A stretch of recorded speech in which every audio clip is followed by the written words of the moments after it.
Na tuningovom zraze automobilov sa znovu stala tragédia. Možno si spomeniete, že v lani si tam adeptka na titul Miss Tuning pomýlila brzdu a plyn a v plnej rýchlosti vletela autom do davu.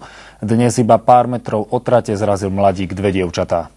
Trenčianske letisko patrilo od piatku rýchlym a predovšetkým špeciálne upraveným autám. Zišli sa tu milovníci tuningu. Aj tento raz došlo na tomto podujatí k nepríjemnej nehode. Niekoľko metrov od trate zrazil mladík dve dievčatá. Jednu po náraze vymrštilo na kapotu a druhá zostala zakliesnená pod autom. Všetci mali pritom v živej pamäti tragédiu, ktorá sa tu odohrala v auguste minulého roka. Takto sa vtedy skončila jazda cez prekážky, ktorú predvádzala 20-ročná adeptka na Miss Tuning. Tá v plnej rýchlosti narazila do prizerajúcich sa divákov. Na zemi zostali ležať 8 ľudia. Jeden z nich bojoval niekoľko týždňov o život. Tento rok vládli na letisku prísne bezpečnostné opatrenia. Ľudí sme oddelili absolútne od všetkých vlastne rýchlo sa pohybujúcich aut. Popri tratiach bolo postavené prenosné oplotenie, a tak si mohli všetci bezpečne pozrieť kúsky, ktoré v mnohých prípadoch vyrážali dých.